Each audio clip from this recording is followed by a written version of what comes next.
The 80s were the last decade where independent studios genuinely did not know what they could get away with, and a handful of filmmakers used that freedom to make comedies that would end careers today. Every single one of them made their money back immediately, with packed theaters proving audiences wanted exactly what Hollywood wouldn't touch, and the culture spending the next 40 years pretending these films never existed. Soul Man made $28 million and destroyed C. Thomas Howell's leading man career. These are 8 comedies from the 1980s that became box office hits and then vanished completely.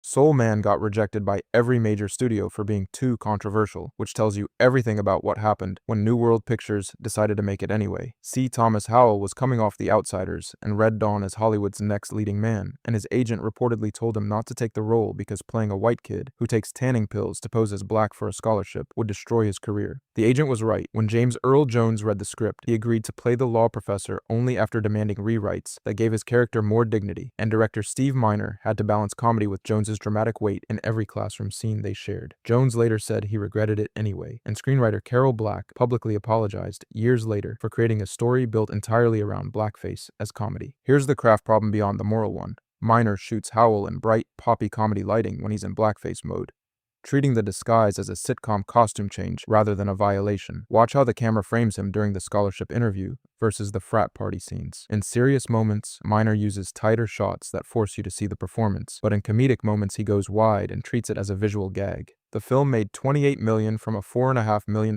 budget, but Howell's career never recovered, and the movie became a case study in how one role can define an actor for all the wrong reasons. Studios won't touch this now because Miner's visual choices treated racism as a costume rather than a system, and no amount of "buddy learned a lesson" framing can justify that fundamental misunderstanding when social media would destroy the production before cameras even rolled.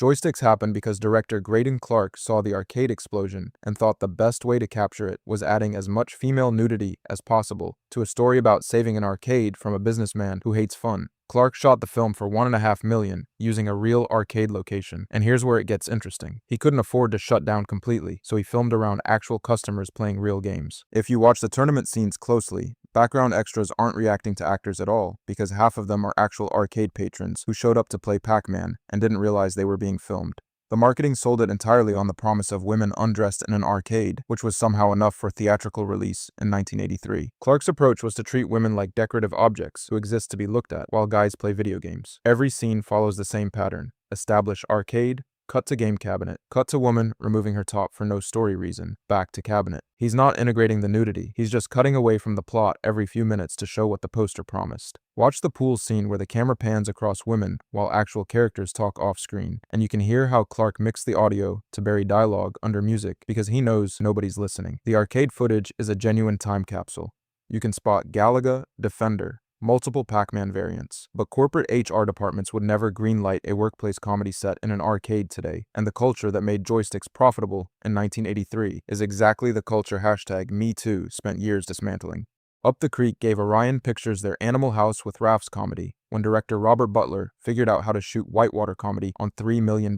Tim Matheson from Animal House starred as the leader of misfits from Leprechaun State University, competing against Ivy League schools, and Butler used controlled river sections for dialogue with genuine rapids for action. You can tell which shots use stunt rafters by how differently the camera moves. Butler locked on wide shots when stunt performers navigated dangerous water, then cut to medium shots with actors in calmer sections. The production brought a dog named Chuck who stole scenes, and Butler learned quickly to just let the dog improvise and build comedy around unpredictable behavior. Butler's visual language assumes women exist as background decoration rather than characters. Notice how he frames every party with women dancing in the background, while men occupy foreground having conversations. The camera literally positions women as set dressing. He shoots parties with loose handheld documentary style, meant to feel spontaneous, but watch how the camera always finds reason to pan across women in various states of undress, even when that pan breaks spatial logic. The movie made $11.7 million and developed a cult following, but modern universities have Title IX offices and social media accountability, which means Butler's approach, where male characters drive action and female characters provide scenery, couldn't exist now even if studios wanted it. The jokes that worked in 1984 are behaviors that get students expelled now.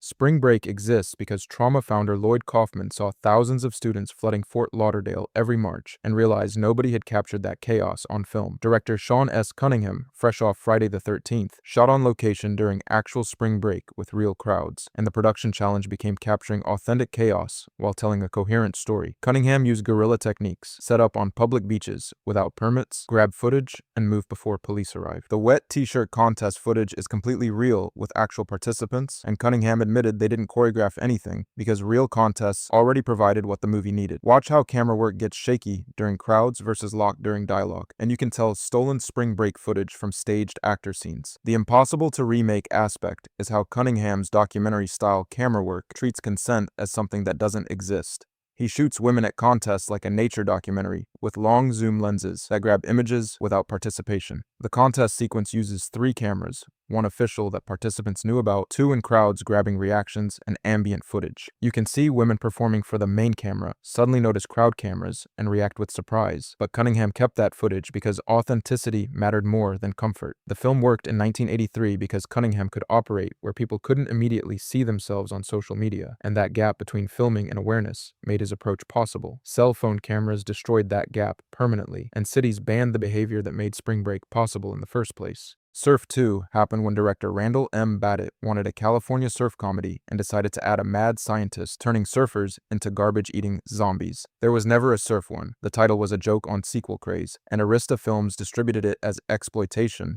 that knew exactly what it was. Babbitt hired real surfers for actual stunts, then used editing to make actors look like they were surfing. Watch how he cuts from a wide shot of surfer on wave to medium shot of actor on soundstage with blue screen, and you can see visual discontinuity where lighting doesn't match, and water spray looks completely different. The zombie makeup was practical latex, kept deliberately quick with fast cuts because it couldn't hold up under bright beach sunlight. Babbitt shoots every beach scene with what cinematographers call the male gaze camera, where the lens lingers on bodies, making clear we're looking at women rather than with them. The humor relies on stereotypes. Surfers say dude constantly, nerds wear glasses and can't get dates, women exist to sunbathe, and Babbitt never develops characters beyond the surface. Modern studios wouldn't make this because Babbitt's visual choices, the objectifying zooms, the feet-to-head pans, the treating women as landscape, are exactly what consent culture and professional film education now identify as outdated techniques that reduce people to objects. ScrewBalls started as Canadian director Rafal Zielinski and New World Pictures cashing in on Porky's by making the premise even more direct. 5 high school guys trying to see the homecoming queen undressed. That's the entire plot. Zielinski structured it like a heist film where the heist is a violation, shooting planning scenes like sports movies with guys huddled using chalkboard diagrams, then execution scenes with POV camera that puts the audience in the peeping Tom position. You're literally looking through keyholes with a camera positioned where a voyeur's eyes would be, and Zielinski makes you complicit by forcing you to share visual perspective.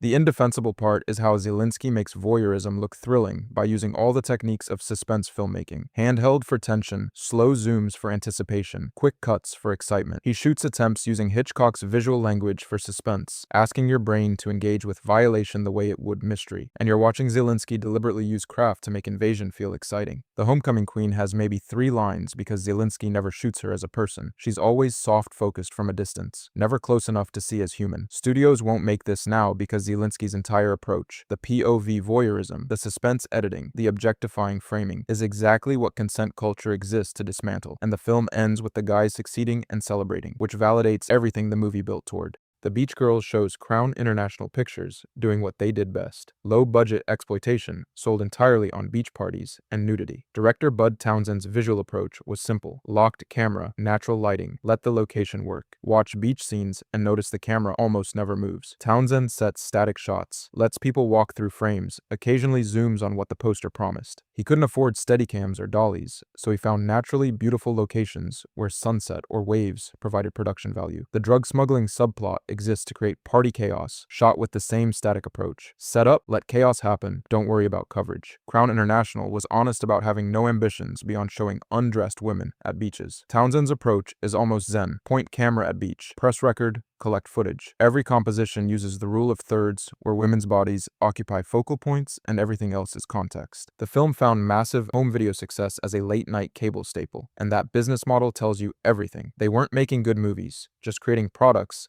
to fill cable hours at 2 a.m. when standards were lower. Modern streaming platforms won't host it because algorithms can't categorize it as cult classic or so bad it's good, and studios won't make this approach now because streaming favors watch time over shock value, requiring actual substance beyond what thumbnails promise. Private Lessons crossed lines most teen comedies pretended to respect by centering a teenage boy and adult woman who pursues him, playing it as wish fulfillment rather than what it legally is. Director Alan Meyerson cast Eric Brown as a 15-year-old whose family hires French maid Sylvia Crystal, and Meyerson had to shoot this relationship in rating board acceptable ways while selling what the poster promised. His solution was soft focus and romantic lighting you'd see in perfume commercials, backlit gauze, warm color temperatures, slow dissolves. Watch how Meyerson frames Crystal during seduction. She's always lit like fantasy, with rim lighting, creating glow while Brown stays in flatter, natural light. Meyerson uses visual language, telling your brain this is a dream sequence rather than reality. The impossible to defend aspect is how Meyerson's camera makes crime look romantic through cinematography that manipulates processing. He shoots the adult-minor dynamic using romance film conventions: soft light, slow motion, gentle music, floating cameras. Mentally swap genders and imagine these exact shots with teenage girl and adult man, and every romantic choice reveals itself as predatory, but Meyerson counts on gender swap short-circuiting critical response. The movie became a massive home video success because VHS covers could promise more than delivered, and rental stores stocked it in comedy sections rather than admit what it was. Modern studios won't do this because every frame of Meyerson's romantic cinematography becomes evidence of predation when you acknowledge what's happening, and culture has shifted enough that people recognize soft focus doesn't change the fact you're watching a felony being committed on screen.